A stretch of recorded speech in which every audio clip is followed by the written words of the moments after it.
Flyover state of film was shot in front of a live studio audience.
Welcome. That's usually what we say. Yeah. Okay. Too high, come in too Yeah, high. too much. You literally Too high. cannot come in too hot on an Yeah. episode about wrestling, though. Yeah, Like, that's true. you can come in low, you can be gritty, you can be gravelly, or you can come in, you can come in. All right, welcome back, guys, to another episode. Well, this is a flyby conversation. We strip away the excess fat of Joe and TJ, and we're left with the lean beef meat of Brian and Jusef. No topics, no bullshit, just movies that nobody has watched. That is our goal. This is 100% for us. We haven't, well, with me, Brian. Thank you for joining me. Jusef, our handles and our things are, nobody gives a fuck. So somebody puts that stuff in here. That's cool. somebody. We've tend to communicate through multiple times within our episodes our love for wrestling. Like, we haven't been shy about it. There's a full episode with The Rock. Yeah, it's definitely, it sneaks out. It sneaks in. It seeps through. And we were just discussing, like, hey, we should do a flyby. It's been a while since we've done a flyby. And Brian had the idea of, let's tackle something wrestling. And here we are, man. We're ready. So, Brian, what is your connection with wrestling? Let's give like a little bit of let's grease the wheels before we talk about the two movies. A little history, just a taste. I guess very early, I remember getting into wrestling. This is like, we're going to be talking about Andre the Giant and his documentary later. And like, definitely that was the era I remember as a little kid. Like, I wasn't quite old enough. I don't really remember WrestleMania 3, but I know that I went to the first Survivor Series, which is at the Richfield Coliseum, when I was like 5 or 6, I think. So nice. Like, very young. I remember being into it, Hulkamania being a huge deal, all sorts of shit like that. And then I kind of fell away from it for a while. And then when I was like in high school, it was the Attitude Era. And it was the Monday Night Wars. And like, all the guys I remembered from my childhood were on WCW now. And then so I started watching WCW, and then like slowly you come to realize that actually the better product was over on WWE, and then you're watching both of them, and so I was very much caught up in that to the extent that I have multiple documentaries, and I've watched so much behind the scenes shit, and it's just like, because I also find the wrestling business to be incredibly fascinating as a sport and as an entertainment, and like in the last 10-20 years or so, the curtain has been pulled back, but you would think it would have destroyed the business, but somehow made it even richer. It's like people are into it on so many different levels now. There's like, you root for the people, even though you know it's predetermined, but you also know their behind the scenes personalities now. It's somehow the thing that they worried about was that, the death of kayfabe would ruin wrestling, but it somehow wrestling just evolved and became an even more weird and like wild thing that exists. It's like movies where the movie stars, but they just fight all the time. Like, it's exactly. It's like this we tend to call it like this soap opera for guys. Even though it's for everybody. But like how I found it was through, I feel like nobody finds it. Not nobody, but most people, I would say, the most common denominator is like they don't find it by the by themselves. It's like somebody else always like introduces them to it. And for me, it was my big brother. I don't have like the best. I didn't have like the best relationship with my big brother when I was a kid. He always wanted to be with his friends, and one of the things that we connected with was wrestling. Like he would take me with him to the pay-per-views, to the Monday Night Raw, and That's he would awesome. like take me with him to his friend's house, and me and the younger kid, which became like my best friend, Yeah. would sit in front of the TV, and he would hang out with all his friends, and I would like feel part of the group. Oh, But it absolutely. was such a unique experience. I feel like I've never been able to recreate what it felt like being like 10 to 15 people crammed into a living room screaming their heads off Yeah, for there was a a wrestling definitely match. there was an era where every pay-per-view we would go over to my buddy's house and we would all chip in and watch it at his place, and yeah, that energy of like Yeah. it was, And it you was know, almost this. I've never been a sports guy, and like, but I've been to a lot of parties where the focus was sports, and like I've Yeah. been to a lot of events like that, but it's just different. Even like I've, you know, UFC stuff, and it's like wrestling's just its own animal, kind of. It's weird. Yeah. And I don't know. It's just like, and then obviously, like, I'm far younger than you, like 20 to Oh, 25 years. so much younger. Yeah. So And it's not I that grew. you're young, it's that I'm so old. Like the variance is like Yeah. it's not that you're even that young, it's just No. that I'm ancient. Yeah. No. So my was like the cusp of Attitude Era. It was like right before they like went over that hill. Right, That's so when I you're started like watching. into like when they're like merging, the companies are merging, and you've got like the John Cena, that kind of era. Is that No, you, no, or is no. that Like before before that? they became like it Okay, was before Hunter became Triple H. Like I okay, remember watching Hunter Helmsley. I sure, remember sure, like those, and then suddenly he's like a badass Triple H, and I was yeah, like, oh, okay, yeah. okay. But So so yeah, like yeah, you remember like early DX with him and Shawn Michaels in China and stuff, or do yeah. you, or is it Oh more yeah, into like 100%. later DX with the you No, were okay, no. I actually obviously then like I started like informing myself, and then we would share DVDs and all that stuff, but I just knew Shawn Michaels as the skinny, like rebellious dude. And I yeah, didn't know he was like the Heartbreak Kid. Obviously, they yeah, called him the Heartbreak Kid, but I didn't know him as the Heartbreak Kid. okay. But yeah, that was kind of like my thing. And then I feel like it's a perfect segue because this movie that we're going to talk about came around that era. And I remember as a kid, I was 12 years old when it came out. This came out in 2000, 99, 2000. Yeah, 2000, I think. Um, this fucking blew my mind. Like a big screen TV, and we had all those like WCW superstars. What was your relationship before we like I talk about the directors and who stars in it? Oh, How did you see to it as a like teenager in the okay. screen? Well, I definitely, like I said, I was watching both. You know, I was watching WCW and WWE at the time.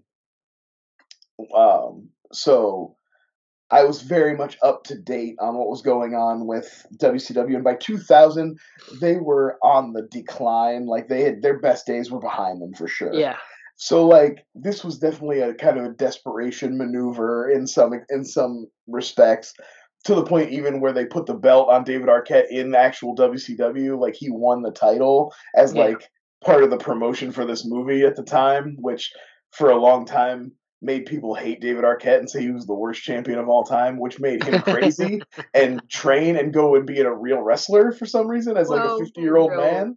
real But adjacent because he was like doing this bullshit death matches and he yeah, I'll almost died probably well doing no, one. he did some real wrestling too, and then he did some deathmatch wrestling. Yeah, Like that's dog um shit. I'm there's sorry, whoever some likes there it. are some great if you like this episode, treat yourself to some Vice Dark Side of the Ring Yeah, documentaries. There's like 3 seasons of that now. It's all great.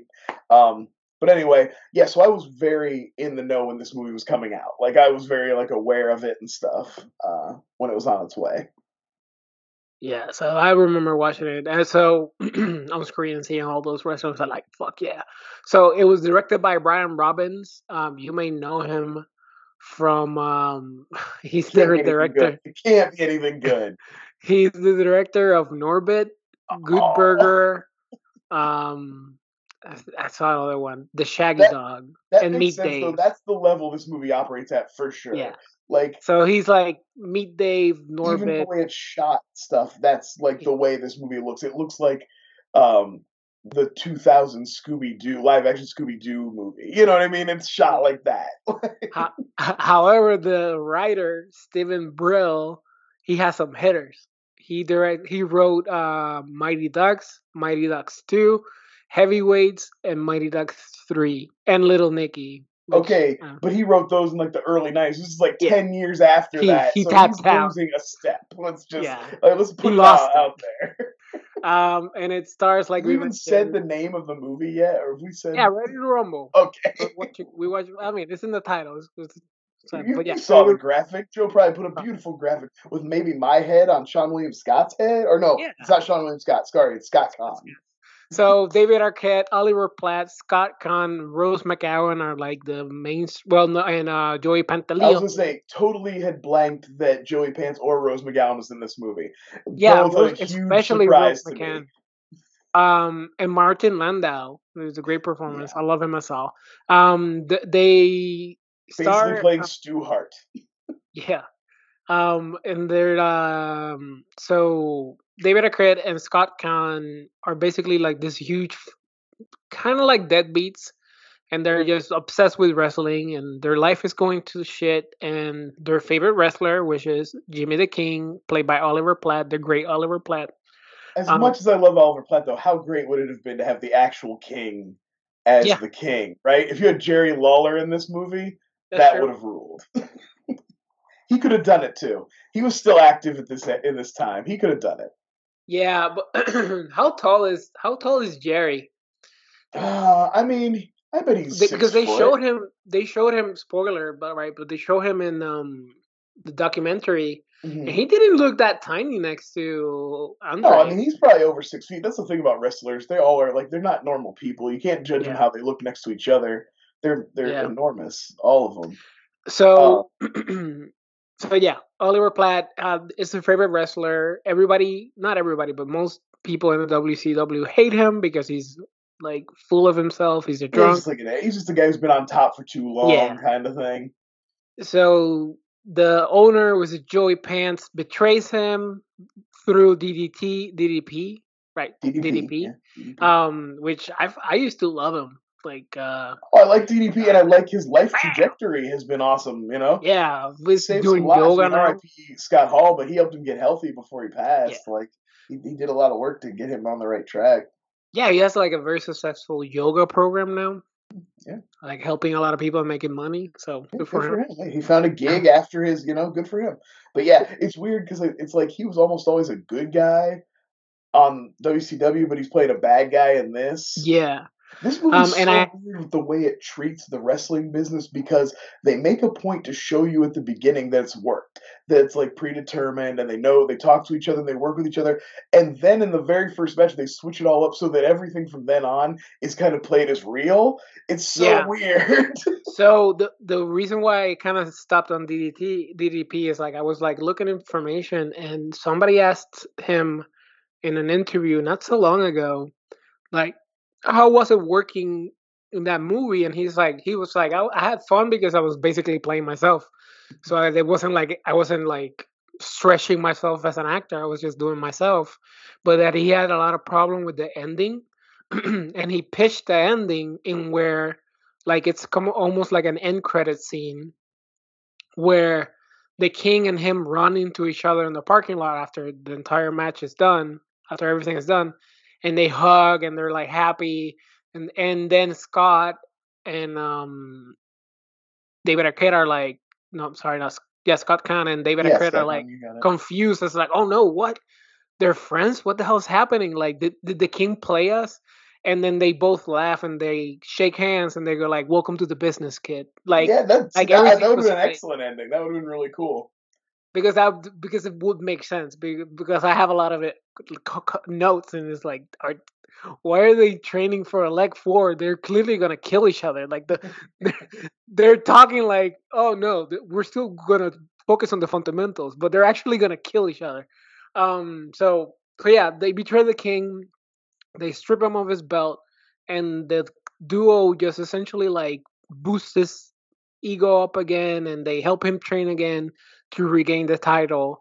And they force the owner of WCW to give him a shot, and it's a triple cage match. Which as a kid, I was like, fuck yeah, that's Yeah, 3 cages. that thing's crazy. I can't believe they didn't try to implement that for real. It's probably super dangerous though. Yeah, I feel like somebody would have died, which DDT did die in that movie. He Oh fell. yeah, if he went He all the fell. way to the He bottom. went RP. He went Owen Hart. Like that was the height where Owen Hart fell from. So Yeah, that's true. so yeah, He that's did 3 cages. land Owen Hart though. Like took a, it was a post. He hit the post like right in Oh, the that's chest. right. He hit Caved him in. Caved him right in. Poor RP. kid. Poor The kid. best, one of the best technical wrestlers, like Eddie Guerrero too. And he would have been. He would have gone on to. I mean, he would have been huge. He was still on his way up. Like he had time. I want to mention all the wrestlers that appear here before we keep talking about the movie. First off, he's not the most important, but it's the most important to this podcast.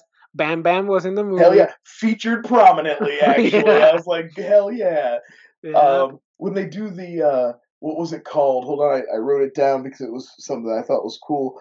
The 4-post massacre. He's one of the Yeah. dudes because he was a big dude who did top rope shit. And I was like, that's rad. I'm glad they got him in there. Also, I don't think a 4-post massacre is a thing, but it should be. That looked awesome. Yeah, it looked dangerous as fuck what it looked like. We have Sid Vicious with no broken leg. Booker T, super young Booker T, super old Randy Only at the very end, Savage. super young Booker T. Yeah, no, he's in the beginning. Is he at the beginning? I don't remember seeing him at the He's in beginning. the I just remember beginning, seeing but him he's show up like at the he's end. just in the backstage. He's just in the back. You got Conan dressed like one of the Dudley Boys for some reason. Conan, Rey Mysterio Jr. You have Rare. This is rare. This is in his maskless era. Very strange. yeah, with to his see him blonde without his mask. hair. Juventud Guerrera for some reason. Juventud Guerrero, yeah. Like okay, sure. Kurt and I Kurt did see Kurt Honningham. Hennig in there. Absolutely, yep. And Sting obviously of Sting. course, Sting comes in at the end. Yeah. Yeah. And DDT, we've already mentioned him multiple times. But yeah, that's kind of like the setup. So what did you think, like, just broad strokes, what did you think about the movie? I mean, you can, like, when you say that it's written by the dude who did Mighty Ducks, of course it is, because it's very much structured like a just like bare bones sports movie for kids, kind of. You know, the it's either the underdog, either they were the champ and they lost, which is the case here, or they, were always losers and they never had a chance and they're going to build themselves up. But either way, it goes the same way. They have to go back to their basics and train and find an old master or an old coach who can help them learn some new things, get serious, and then get back to the basics. And then you have again, David Arquette's got a super basic arc about like, oh, my dad doesn't want me to give up my childhood things, and I'm gonna do it, but then the last minute I don't do it, and then my dad is proud of me. Like everything is just like very. There's nothing really original here. Only thing to glom onto in this movie is the wrestling shit. Like that. Yeah. If you just like that era, and it's fun to see those guys. And yeah, that's basically 90% of my experience was like, oh, it's that guy. Yeah, and there's some fun like wrestling shit in it as far as like what they do is physically is fun and I feel like the only joke that I laughed at, and that's kind of like one of my main critiques, is like this is supposed to be a comedy. I legit did not laugh once, but the one that I actually did laugh at is when he's losing the title and David Arquette yells like, "This isn't even a pay-per-view," and I fucking laughed. It's like, that is funny. That is a funny joke. Yeah, I would give it that one. There wasn't a ton of laughs, and it is pretty like I said, pretty basic. There's a lot of like gay humor, and it does feel like late '90s, early 2000s. Like there's a line that I was like, whoa, not whoa, but it's like, okay. He's like, I don't like that girl. He's too much. She's too much like the guys. And he's like, is that a problem? It's like, yeah, that's gay. He's like, oh, okay. And then he proceeds to give him a bracelet that he made for him. That's excellent. uh, but yeah, I feel like the biggest critique that I have is that like I feel like it should have had a better ending in terms of like really. I feel it's probably because of what we mentioned when we were like greasing up the wheels about our history with wrestling. Is like WCW probably didn't want to break kayfabe Yeah. back then, so they kind of said like, "Oh, he's gonna win." It's worked, but then it's like, but you never know what's gonna happen for But real. it's actually could be a shoot, and if it was a shoot, the king would still win because he's a tough guy or whatever. So I don't know. I feel like everybody acted well as well. Like, Well, yeah, I mean, I always like the idea. It always cracks me up the idea that people are surprised when like I feel actors like the worst one. transition well or wrestlers transition to actors. Because like, what do you think they do? Yeah, Like, I feel like the worst one was Goldberg though, but he's never been a good wrestler or actor or anything. no, He's that's just why like, he like the way they presented him. He didn't yeah. talk. He just was a smashing machine. So Um, that's literally my only critique is like his acting, and you can tell like that was like almost peak-ish. It was peak Sting mysterious, and it was peak Goldberg being supposedly a badass yeah, and the face of the company because like in the end both of them get like very big they moments. both get a big moment. Yeah. Yeah, and like and they keep like cutting to Goldberg. He's like, "Yeah, King, you can do it, King." It's like, Well, it's like why there's are we part of the cutting back story to? that like Goldberg King is like Goldberg's hero too, so he's been burned by him before, but he wants him to succeed. So like then at the end, he's all, and then Sting literally is brought in like a Deus Ex Machina to be like, Yeah. in case you needed an extra badass, I'm here. Is the Shermanator like the original? I have a note that says the Shermanator is the original McLovin of that era. The Shermanator is like the redhead dude from he's Yeah, like yeah, I know who playing. you're talking about. The guy who's Yeah, playing the video game, right? He was in everything. He's in the Mist too. he has like like a run where he like essentially just plays the same character, and Yeah. McLovin had like the same run after Yeah, right after Superbad. Superbad, like you crossover, like every character played by that guy is same thing with the kid from Hot Tub Time Machine, Clark Duke. He pops up in a bunch of shit. And I was always Oh like, you could just yeah, he's always just that kid. Like there's no range. He's just like funny hair and glasses, like the chubby little face. and I also Which quit did stealing pick my up. bit, dude. Yeah, I also did pick up a lot of like Bill and Ted vibes, especially with like the Sure, dad yeah. being a cop and being like you're lazy, you have to go to military school, which is Bill and Ted's, but this one is like you have to go to cop school. One thing I did like is that he works the cop thing into his gimmick when he becomes a Yeah, wrestler. Like that's fun. I was like, okay, I'll get into that. and he flew a motorcycle and just killed 20 wrestlers when he landed. Just smashed a bunch of dudes. Fucking Um, hilarious. yeah, like I do think it could have been that would have been fun to have like it all have been a work at the end, and like even fucking Scott Conn and David Arquette didn't know it was like all like this worked bit.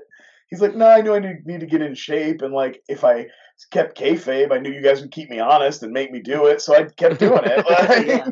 it. Yeah. um, Yeah, I feel like this movie really benefited from my double nostalgia. Like oh yeah, it was yeah. It's not not only a the good movie. Like, no, especially, not only is it's not even like you have to be remembering that very specific era of wrestling too. I don't even yeah, think it would work as like just a regular wrestling fan to watch. Like no, somebody it who's a was fan of wrestling now to watch it, I don't know what if they get that much out of it no, they because it's wouldn't not very because funny. And it wouldn't have any of the people they like. nope, no, not at all. And I say double nostalgia because it was nostalgic for me as a wrestling fan of that era, and then it was nostalgic of me as a kid watching that movie during the time of that wrestling era. So I was like getting bombarded by nostalgia, but every now and again I go like, "Damn, this movie sucks. It's so bad." Yeah, yeah. It's like like nostalgia can only get you so far. I Oh can't yeah. bring myself to be like, yes, this is good. Like, I'm like, hey, Randy Savage was in it though. Yeah, for a very he was very I forgot how yeah, Hogan did the same thing, but how like very badly dyed his hair and Real black, like like super duper pitch jet black. black. Then Hogan did it for like the beard for the Hollywood Hogan era, where it Yeah, was Hollywood like Hogan, he always had like the stem, like penciled in, like real stubble, real dark stubble. That was a wild moment in time. Mentioning him, like I know this is spoiler, but I just don't want to forget. Knowing that Andre the Giant hated Randy Savage, I know was his crossover, but that made me laugh. Now, So the thing is, too, is like you always have to take anything any wrestler says with a grain of salt. Like, you know what I mean? Hulk Hogan now is the only one left alive to confirm this story, so he can kind of say whatever the fuck he wants. But then they cut to the footage, and it's just him dragging him. Oh man, just absolutely manhandling him and grabbing his hair, slapping him for real. So I was like, yeah, it tracks. It looks like I agree. it's to fuck him up. Oh my god! I love the Macho Man though. I'm not gonna lie, I'm a big fan. I have 2 wrestling shirts. The one I have on now and another one both have the Macho Man on them. Okay. This one is he's down here. Yeah. He was fighting the Ultimate Warrior. Oh, he's fighting. Didn't they do a tag? They did a tag team, right? What was the name of that tag team? Well, you had a couple different. I mean, you had the Hogan and Savage. That was the Mega Powers. Yeah, those are the Mega Powers. But I feel like those two did tag team. I don't know if they ever tag team together. This is WrestleMania 6, though. They're definitely fighting against each other in that one. Okay. Yeah. The only other thing I wanted to say about the movie is, obviously Oliver Platt, not a professional wrestler. No. A lot of his stunt work was done by Chris Kanyon, who's better than Canyon. He was a great technical wrestler, really amazing, really innovative guy, and it was later revealed that he was gay, and he had struggled a lot with that in the business, and he ended up passing away like most wrestlers do, young, in his like late 40s, early 50s, but he had gone in his later life had come out and, done a lot of advocacy work, but also struggled with then also kind of trying to take too much credit or maybe make it it was weird. Again, I'm going to point you to that Dark Side of the Ring. There's a great episode about him if you get into that. But he was an amazing wrestler. He was incredibly innovative, and he did have the basically same beard as Oliver Platt. So he worked to do Oliver Platt's stunts. Nice. And I wanted to give him a shout out because he was a really interesting guy, and probably I don't want to take away by saying that he like I said, he just struggled a lot and was a very interesting character and a bit tragic. And there's a lot of those tragic guys that. Oh man, that's the thing. What ifs. Oh yeah, and that's why you can do 3 seasons of a show like Dark Side of the Ring because there's so much weird and fucked up shit. Still be more you can. Yeah. There's still more to come. I'm sure. Yeah, absolutely. But I think that's everything I wanted to say about Ready to Rumble. I don't think I have anything else. Yeah, no. If you're nostalgic for a very specific time window of wrestling, and you've seen this movie in the past, gasp of WCW before they got bought out. Yeah. Surprisingly, this movie did not save their trajectory. All right. I bet this movie. I mean, I didn't look it up, but I bet this movie lost money. Yeah. All right. I will hit pause here, and then through magic editing, we'll know. Let's do this. Yeah. All right. So their budget was $25 million and only made 12. So, and that's not counting for marketing. Yeah, making half your money back isn't good. Yeah, not even half. All right. So let's move on. We were batting around the ideas of doing Beyond the Mat. So many good wrestling documentaries. Oh my god. Beyond the Mat is an incredible one. Have you ever watched Wrestling with Shadows, the Hitman Hart one, that is basically made as the Montreal Screwjob is happening? Yeah. It's so fucking cool. It's I've seen that one. The combination of those 2 documentaries in the late 90s just ripped open kayfabe for me. I was my mind was fucking blown. I knew wrestling was I mean I knew the deal, but to what extent and how it worked and stuff was so wild. And I also there's a good one for Stone Cold. I don't remember the name, but my favorite one is the Mick Foley one. It's so good. Yeah. Because I'm a huge fan. There's one on the Monday Night Wars. There's one on the Rise and Fall of the WCW is an incredible one. A lot of streaming. I think Peacock has all the wrestling stuff now. If you have Peacock, you can watch. Yeah. They have the WWE Network now, so you can watch all the shit. It's so good. The one thing I don't have though is the self-destruction of the Ultimate Warrior, because they made up with him. They did this whole DVD that buried the Ultimate Warrior with all these interviews with people talking about how bad he was in the ring, and how he sucked, and how he's an asshole, and how he's on steroids, and blah, blah, blah, blah, Roid blah. Rage. But then they decided to make up with that guy, even though he was a huge piece of shit. And they scrubbed that DVD. It does not, you can't get it, it's out of production. And they released some puff piece, and like he had his own ceremony. Literally, like came out at WrestleMania and then died like 2 days later. Very weird. But anyway, Ultimate Warrior, Alright. crazy. So we decided to go with. I picked this one because essentially, I remember when it came out, and I was like, "Fuck yeah, I gotta watch this," because he's such a mythical creature that, like, you could write books and books about all the legends behind him. But I never watched it, and then we were like batting around the idea, and it came to my mind. I was like, Brian, we gotta watch the Andre the Yeah, same Giant kind of thing. documentary. I didn't have access to HBO Max when it got released. I always wanted to see it, and then I was like, oh shit, we can watch it now. Yeah. And directed by Jason Heir, Hehir.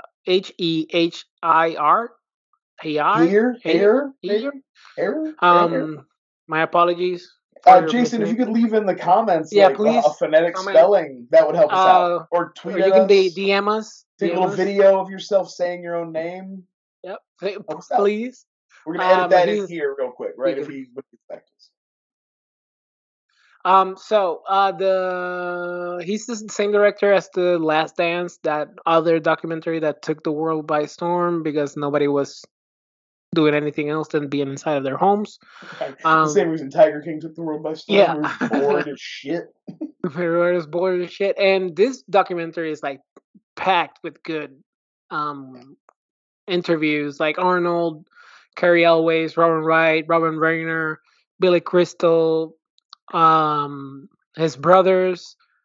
Yeah, that was the thing for me. Like a lot of the stories and legends, and like true and but legendary both, I had heard before. The subject matter I was pretty familiar with, but seeing the interviews with different people was something that was new for me. Like I said, I've watched way too many documentaries and behind the scenes shit about wrestling, but like. So, like, getting to see actual interviews with new people who worked with him. The guy who was his handler, that was awesome. Yeah, the lady that was his handler. And, like, he talked about his brother and sister-in-law, talking about his early life was really cool. So, yeah, it was really, there were some good ones in there. I do want to, before we get into the movie, the documentary, I do want to shout out the greatest introduction to one of the interviews being Ric Flair. He doesn't talk for a single moment in the entire documentary, and he's cut to talking about Andre the Giant's penis. Yeah. That has to be the They're best. They're talking about how the ladies loved Andre, and then they cut, you haven't seen Ric Flair, there's no other thing, and they just cut right into him. He's like, he wore a size 24 ring. Brother, you tell me. And according to legend, Ric Flair himself has a big wang. You know, he's packing his heat too. Yeah. He's always whipping it out and showing it to people. They love it. Yeah. There's a big thing. Oh wait, no, we got accused of sexual assault. It's on a documentary also. Yeah, that's what I was gonna say. Yeah, it's like. Oh wait, no. Ooh, sorry about that. Yeah, he's a pervert. So yeah, I feel like my favorite one, and the one that really broke my heart, was Tim White. That guy's a legend. Like, he kept up with Andre the Giant drinking, and he was like me. Yeah. Like me size. So he's a beast. I don't know how he's alive. Yeah. But yeah, and also I'm blanking on his name. He was the guy, the interview guy, Gene. Oh, Mean Gene Okerlund. Hell yeah, absolutely. Gene. It was so wonderful seeing him again. Like, I remember his voice pretty soon after that. I was like, I couldn't believe he was in it. I was like, oh my gosh, he was still alive when this came out. So he must have passed pretty quickly. I'll tell you who doesn't get a shout out is the makeup person for this documentary. Can't these old guys, they're all these old crusty wrestlers look like shit. They need some makeup, need some fucking foundation. Old Mean Gene's skin look bad. It's like, help a brother out. Like, you got this high definition world, you can't leave an old man out like this. These guys look all leathery and bad. It's just, I felt bad for him. I was like, oh, come on. Like, there's a young guy they kept interviewing, they kept coming back to him. Dude had like a huge zit on his cheek right under his glasses. Like, come on, you can put some powder on this dude, right? Like, where are you at? Jason here had a tight budget and no makeup wasn't like you had to HBO, do your own come makeup. on. You had to do your own makeup before going in there. Um, yeah, there was something magical about there's something magical about this documentary, and it was not only how they like built him up and showed how big of a star he was. It was like it gave me this jealousy. Honestly, I was very envious of the people that were talking about him because they talked about him like he was Bigfoot, like it was this creature that you anticipated seeing for the first time. Now we're just like I can just pull up my phone while I'm taking a shit and I can see anything and everything that I want. Back then you heard about this fucking huge Yeah. wrestler that And even may seeing a come to your picture of town. him was different than actually seeing him, you know. Yeah, and You, then you're like in the stadium and suddenly this fucking huge monster walks out of because back then you used to believe everything they said it. And it's like this giant from France is coming here and you're like, "Oh my god, look at him."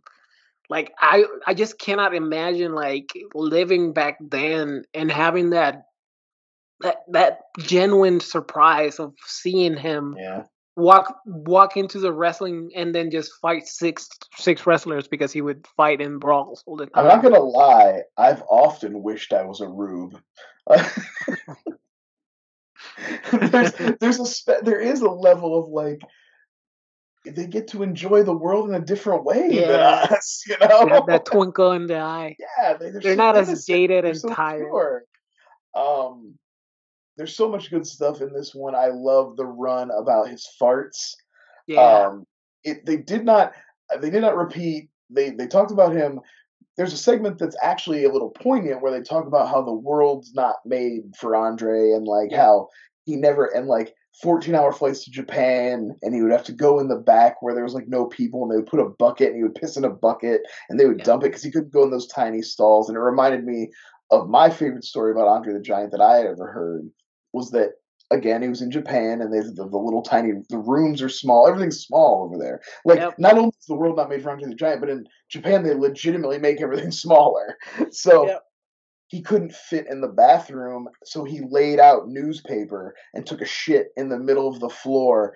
And they thought a wild animal had been in the room. Like they thought there was like a fucking bear around because they found this just like pile of shit. It's incredible. Also, I love I the once heard a line. story where he had been drinking. Andre loved to drink. We learned that in the documentary too. Yeah, Again, played both ways. The documentary is very good about being like, oh, he has this legendary drinker. Oh, but also he drank all the time because he was in pain all the time. yeah, And like the doctor who talks about how he was walking around with a broken ankle and couldn't like he shouldn't have been able to walk on it. He's probably numb all the time. You know, he's just numb in his body yeah. constantly. Um, And also because like it's just so fucking huge. Maybe like all this fat and all the muscles were like just like kind of protecting held his. things stable enough to Yeah, keep him walking around. He didn't need the bone because his muscle was calcified yeah. in like these rocks. I Um, also did love the aspect of yeah, they built him up to be this like superstar, this um millionaire that was just touring like a fucking rock band. But I love the line that they everybody said that he always knew how to make the local hero look good. Like yeah. he would allow them to get their kicks in and he would Mhm. sell them like or he was getting his ass kicked, even though everybody knew in the end he would win.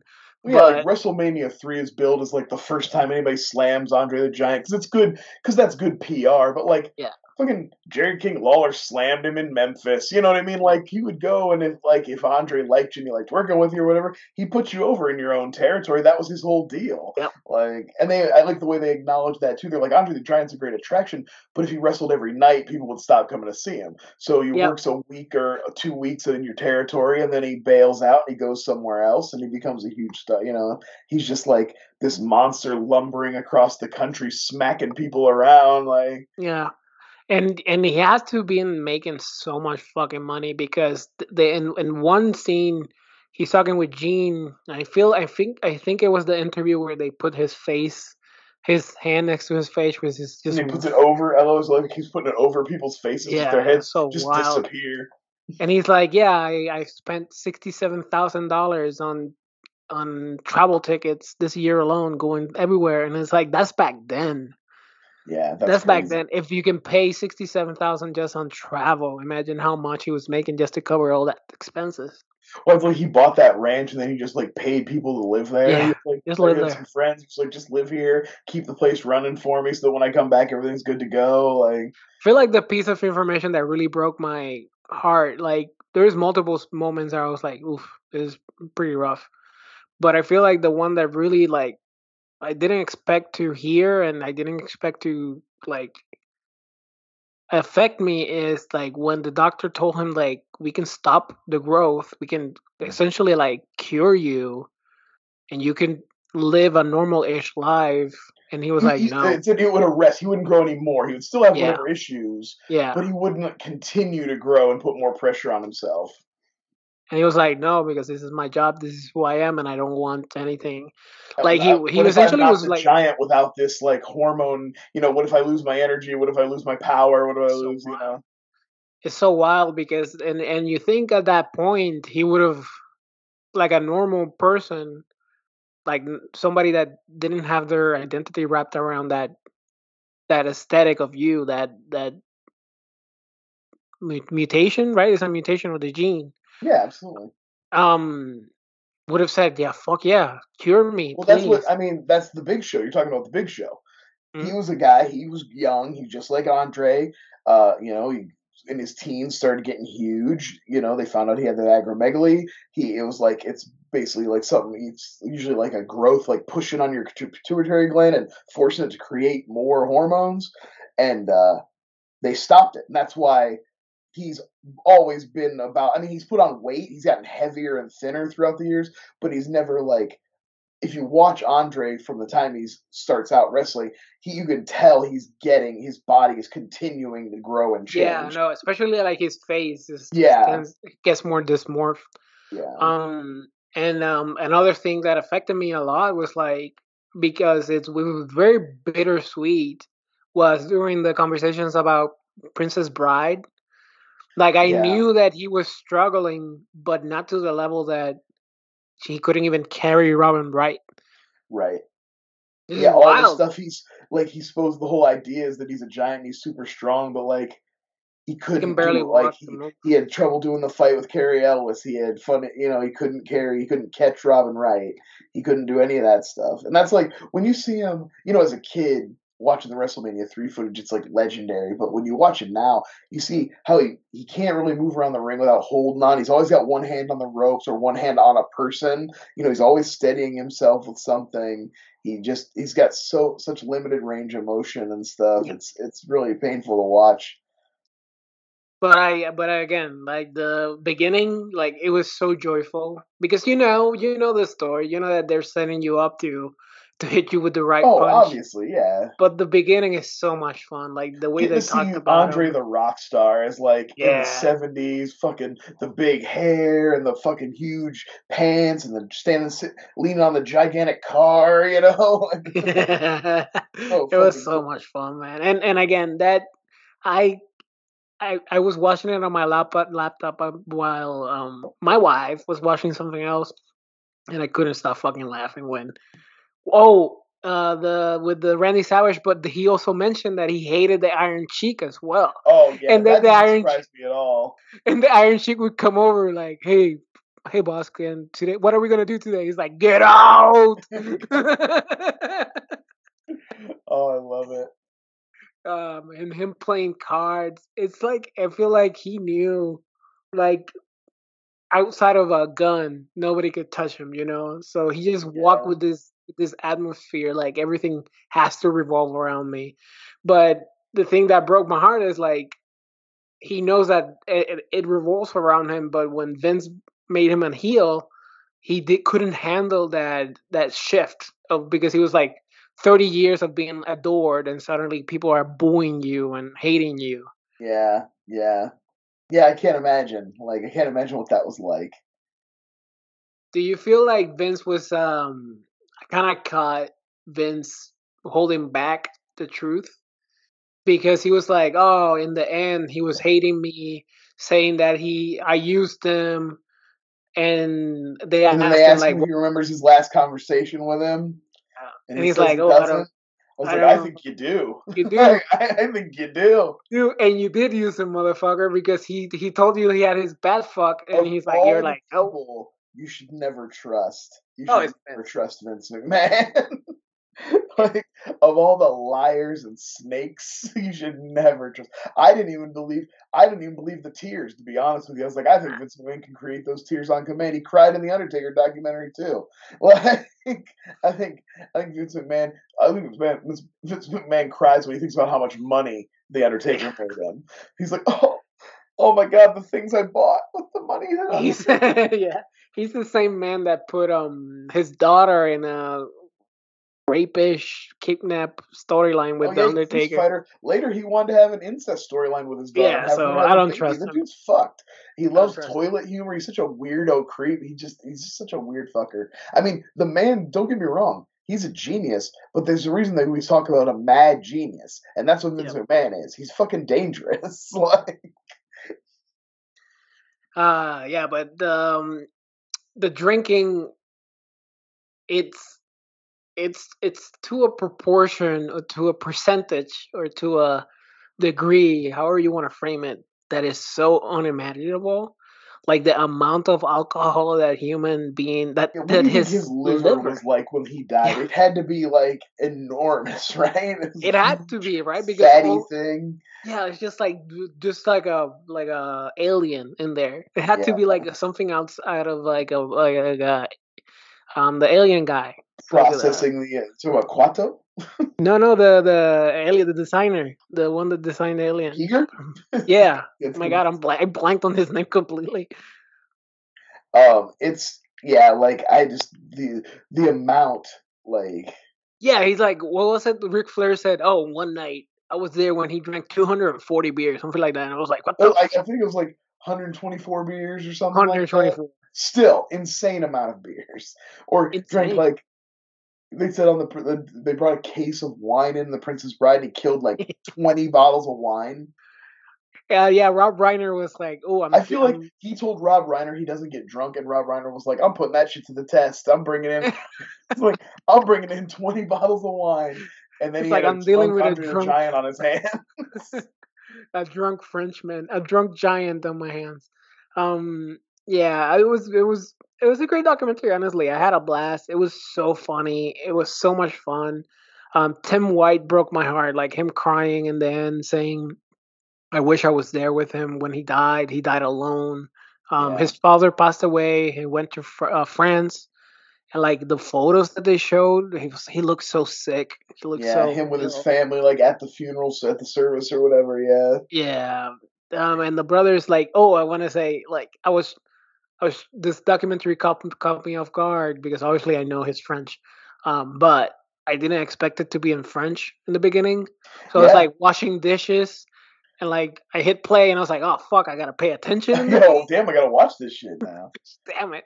But yeah, I don't know. Anything else we want to say about the documentary, Brian? No, no, it was great. And like I said, even for somebody like me who's very steeped and versed in lore of wrestling and the history, the new interviews and the new info, there was plenty to enjoy for Yeah. it didn't feel The only redundant thing or that I'll anything. critique is like they focus too much on Hulk on during Oh section. yeah, I would agree. Like it was a little too much, like showing the Rocky stuff, and then Yeah. They could have cut that. I mean, I get you. You're gonna have to talk about Hulk because the whole thing is about yeah, him passing the just torch and everything. to Because Hulk. Andre the Giant was the Hulk Hogan before there were. He was the biggest thing on the planet, and then he was the biggest when in that era of the territory era, and then as the territory era ended, a new type of star was born, and that was Hulk Hogan. And like literally, there was a passing of the torch moment. So it is very like for wrestling Yeah, and I historians. feel like, I feel like because obviously, it's just a thing we know very well, and maybe some people didn't. But I agree, you didn't have to be like he was popular because he was in Rocky. It's like okay, you could cut that down a little bit. yeah. And I feel like I know this is like completely off topic, but and maybe it's because he was in WCW, so it wasn't like as available. But the Hulk was kind of an asshole about passing the torch himself. even though Yeah, Andre he was so did not humble and giving it to always him. give the rub the way he got. Like, no, No. he buried plenty of dudes and didn't want to put over. He fucked over Bret Hart. Before he left for WCW, like at the end of his WWE's first WWE run, he kind of like screwed over Bret Hart. He barely Bret gave Hart it ended up to The getting screwed Rock. over much worse later, but Yeah, and he barely gave the torch to Rock, and it was like a like a shitty match. So it yeah. didn't matter. Yeah, I loved it. If you're a fan, even if you're not a fan, this is a wonderful documentary. Like if you have no idea what wrestling is, it really does explore Well, and the like we were world. talking about before, that's the thing about wrestling because the business was so shrouded in secrecy for so long. Yeah, There's a lot of interesting stories that people don't know, and then when the style of the business changed, it actually evolved very well and became a new thing, and it's interesting in that way too. So there's plenty to delve into, even for people you don't have yeah. to watch a wrestling match to No, find out the shit that's interesting about it's wrestling. a seven. It's a 7 foot huge Frenchman that drank 124 beers in a night, and he was known for his farts that would shake a room. Like, why wouldn't you want to watch that Oh, I started to tell this story earlier. I love they left out some of the grosser Andre stories because there's one where he was wrestling. I can't remember who it was. I wish I did.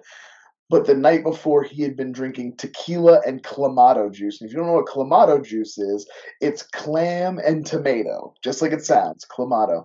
So the night before, he'd been drinking tequila and clamato, and he goes to do one of his sit downs on the dude in the corner, and diarrhea's through his Oh fucking no! onesie onto the guy. And I mean, an Andre the Giant sized diarrhea, just It must have been so hot. in think how tangy and sour it probably was. It's the smell. I bet people in the front row were getting sick. My God, I bet if he had whatever fabric it touched, it was like Clorox, like it Right, I bet it discolored it. burned through. Absolutely, it's seriously God damn! acid.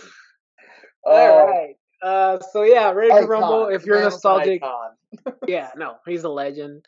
Like honestly, I want to seek out books and more stuff from him. I just kept it just piqued my interest. Like it didn't satiate it at all. Yeah. Yeah. Where can the people find you, Brian? Oh, well, you can find me on our regular show, Flyover State of Film. You can find me on Joe's spin-off show, Flyover State of Fear. I've done a couple of those now. You could search my old DVD Bunker episodes. Those still exist on YouTube or in podcast form, some of them on our feed. And you can find me on Twitter, at Hercules, just stirring the pot. I love to be a little, I'm just a mischievous little imp. Don't fall for his trap, guys. All right, bye. Peace. Man, that's Brother. brother.